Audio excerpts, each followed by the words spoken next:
The following presentation is a teaching by Avraham Emuna. I'm calling this video presentation The Speaking Spirits. This will be a Jewish mystical exploration of Genesis chapters 2 and 3, and we will be looking at the characters in the narrative: Hashem, Adam, Eve, and the serpent. Stick with me if you want to learn the mystical insights and secrets into these four speaking spirits that appear in the Genesis creation narrative. The Torah contains layers upon layers of wisdom, with its narratives operating as blueprints for reality. Genesis 2 and 3, the story of Adam, Eve, the serpent, and Hashem, is more than a historical account of the first humans.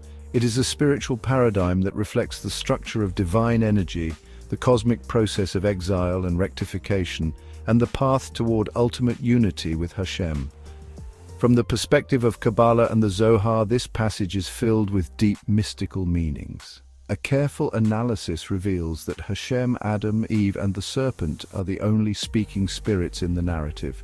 Their ability to speak signifies that they each embody key spiritual forces in the divine system of creation. Meanwhile, the rest of creation, animals, trees, the sun and moon, remain silent, symbolizing inanimate emanations of divine light, lacking free will and self-consciousness. Speech in the Torah is not merely communication, it is a creative force. Through speech, Hashem brings forth reality, let there be light. Through speech, Adam names the animals, revealing their essence. Through speech, Eve dialogues with the serpent, triggering the descent into exile. Each character's speech represents a different spiritual function, and their interactions provide a roadmap of the journey from divine concealment to final redemption, where all separations dissolve and creation returns to perfect unity with Ein Sof, the infinite. Let us explore the nature of each character and their ultimate role in the messianic restoration of divine oneness. First up, let's look at Hashem, the one without division. Hashem is Ein Sof, the infinite light beyond all definition. From his unity emanate the Sephirot, divine attributes that structure existence. While Hashem is beyond any dualities, neither good nor evil, neither mercy nor judgment, he manifests these forces in the world to allow for free will and spiritual growth. Hashem's speech in the garden is a manifestation of divine guidance. Unlike the deceptive speech of the serpent, or the confused speech of Eve, Hashem's words are absolute truth, directing Adam and Eve toward their intended purpose, cleaving to the divine, Devakut. However, for Devakut to be meaningful, it must be chosen. There can be no unity without the possibility of separation. Thus, Hashem allows the Nachash, serpent, to exist, not as an opposing force, but as a necessary element in the structure of free will. In the final redemption, we will see that the fall was not a fall at all, but the beginning of an ascent to a greater, more conscious oneness with Hashem. Next up is Adam, the universal soul and the power of speech. Adam is not merely an individual, but represents Adam Harishon, the universal human soul. In Kabbalistic terms, Adam corresponds to Zir Anpin, the configuration of divine attributes that bridge the infinite with the finite.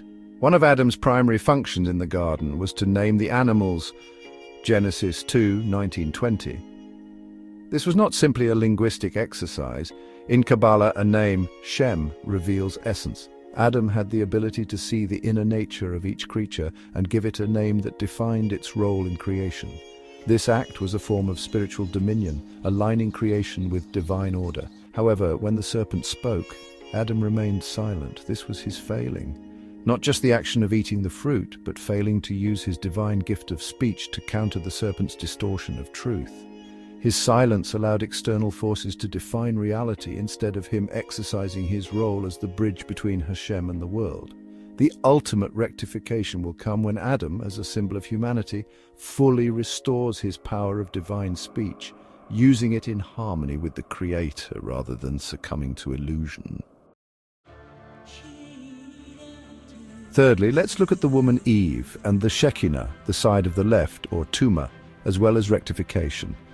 Eve, or Chava, shares the root with Chaya, which means life, signifying her role as the mother of all the living. In Kabbalistic teachings, Eve represents Malchut, the final Sephirah, which receives and manifests divine light in the physical world. However, Malchut has a dual nature. In its rectified state, it is fully aligned with divine flow, receiving wisdom from Bina, or understanding, and expressing it in the world. In its unrectified state, Malchut can become susceptible to external influences, leading to exile and impurity. The Zohar explains that after the sin, Eve became linked to the side of the left, the aspect of strict judgment, or gevura, resulting in cycles of separation and impurity, symbolized by menstruation. The Torah's laws regarding niddah reflect this metaphysical reality. Blood, associated with judgment, creates temporary separation, mirroring the exile of the Shekinah from divine unity. Eve's susceptibility to the serpent was not accidental. It was a result of her role as the receptive vessel, Malkut. The Nachash sensed her connection to the side of the left and engaged with her first, as she was the entry point through which divine energy could be redirected away from its proper course. Yet, the final redemption is about restoring Malchut to her rightful place. The Shekinah will once again be fully reunited with Hashem, and Eve's role as the mother of all life will be realized in its highest form. And finally now, let's look at the serpent transformation, from Nachash to Mashiach. One of the most profound teachings in Kabbalah is that the Nachash is not permanently evil. The numerical value of Nachash is 358, the same as Mashiach, hinting that the force which once deceived will ultimately be transformed into the force of redemption. The Nachash represents the ego, the illusion of separateness from Hashem. It operates by convincing us that we are independent, that we can exist apart from the divine. However, in the final redemption, the ego will not be erased but purified. It will serve divine truth instead of distorting it. The force that once misled Eve will be redeemed and elevated. This is the secret of the verse. On that day, Hashem will be one and his name one. There will be no more illusion of separation. The rectified Nachash, ego, will be understood as a tool of divine wisdom that always had the potential to be mastered, leading us toward unity. Now, how does this all relate to the messianic vision and perfect unity of all creation? In the final rectification, Hashem will be fully revealed, and all concealment will vanish. Adam, or humanity, will reclaim his divine role as the conscious bridge between heaven and earth. Eve, or Shekinah, will be restored, no longer separated, but receiving divine wisdom in perfect balance. The serpent, representing ego and illusion, will be transformed into a force of revelation and divine wisdom. The exile, suffering, and sin will be understood as necessary steps toward a greater unity. This is not a return to Eden as it was, but an elevation of reality to a state even higher than before. It is a unity that now includes the transformation of darkness into light, the revelation of Hashem's infinite wisdom, and the full realization of Devakut, oneness with God. May we merit to see this speedily in our days. Thank you for watching. This has been a presentation of Avraham Eminer. The views expressed here are mine alone and are not meant to be an authoritative representation of any one religious tradition.